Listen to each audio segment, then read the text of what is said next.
नमस्ते। आज हम बात करेंगे एक ऐसे एलिमेंट की जो दिखता तो बड़ा सीधा साधा है, लेकिन असल में उसके अंदर एक बहुत बड़ा विस्फोटक राज छुपा है। जी हाँ, हम चल रहे हैं रूबिडियम की दुनिया में, एक ऐसा तत्व जो बस पलक झपकते ही आग का गोला बन सकता है। सोचिए, कोई ऐसा मेटल हो जो इतना नरम, इतना चांदी जैसा हो कि उसे चाकू से भी काटा जा सके, लेकिन जैसे ही वो हवा को छुए, बस अपने आप जल उठे। है ना हैरानी की बात? इसका जवाब बस मिलने ही वाला है। तो चलिए सबसे पहले मिलते हैं रूबिडियम से, देखते हैं कि आखिर ये है क्या और इसका ये अनोखा नाम ये आया कहाँ से। तो ये है रूबिडियम, देखने में बिल्कुल नरम चांदी जैसी धातु।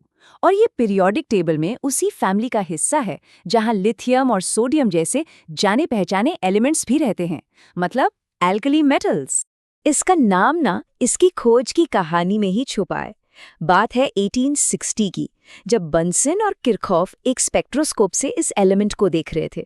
उन्होंने देखा कि अरे, इसमें तो दो बड़ी अनोखी गहरी लाल रंग की लकीरें हैं। अब लैटिन में गहरे लाल को कहते हैं रूबिडियस। बस वहीं से इसका नाम पड़ गया, रूबिडियम।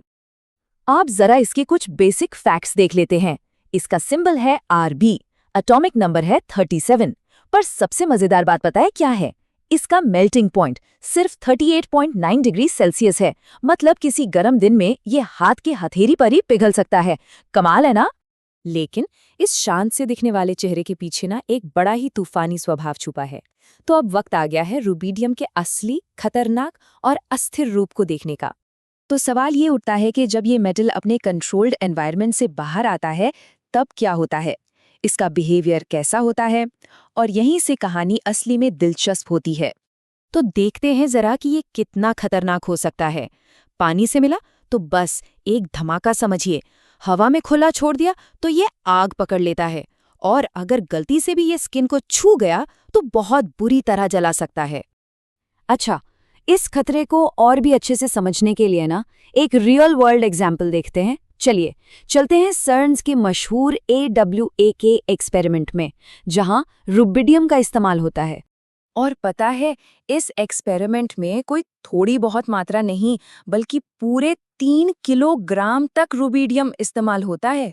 और वो भी सॉलिड, लिक्विड या गैस, किसी भी फॉर्म में हो सकता है।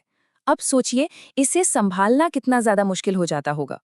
और बस यहीं पर साइंटिस्ट के सामने सबसे बड़ा चैलेंज आता है।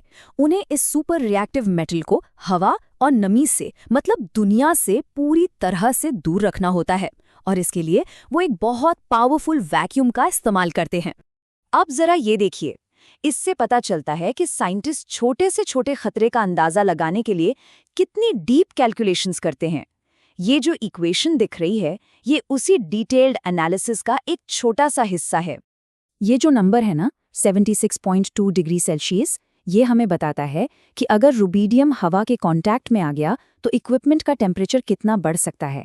और इतनी टेम्परेचर हाइक किसी भी सेंसिटिव मशीनरी को पूरी तरह से बर्बाद करने के लिए काफ़ी है। तो सवाल ये है कि साइंटिस्ट इतने बड़े खतरों से डील करते कैसे हैं? चलिए अब उन सेफ्टी मेजर्स और प्लान्स को देखते हैं जो इस तरह के काम को पॉसिबल बनाते हैं। सबसे पहली और सबसे ज़रूरी चीज़, ये देखिए, ये है इसका ऑफिशियल हैजर्ड क्लासिफिकेशन। मतलब एक सीधी और साफ चेतावनी कि ये स्किन और आंखों को बहुत सीरियस डैमेज पहुंचा सकता है। और इसी से बचने के लिए आती है सेफ्टी की पहली लेयर, पर्सनल प्रोटेक्टिव इक्विपमेंट यानी PPE। ये जो पूरा सेट है, ये वहां काम करने वाले लोगों को रूबिडियम के सीधे कांटेक्ट से बचाने के लिए ही बनाया गया है। लेकिन सेफ्टी का मतलब सिर्फ ये गियर पहनना नहीं है। एक बहुत ही स्ट्रिक्ट प्रोसीजर भी फॉलो किया जाता है। स्पेशल ट्रेनिंग होती है, हमेशा 2 लोग एक साथ काम करते हैं और हर स्टेप के लिए एक चेक लिस्ट होती है। ये सब कुछ इसीलिए ताकि गलती की कोई गुंजाइश ही न बचे। और मान लीजिए इतना सब कुछ करने के बाद भी अगर कुछ गलत हो ही जाए, तो उसके लिए भी एक इमरजेंसी प्लान पहले से तैयार है।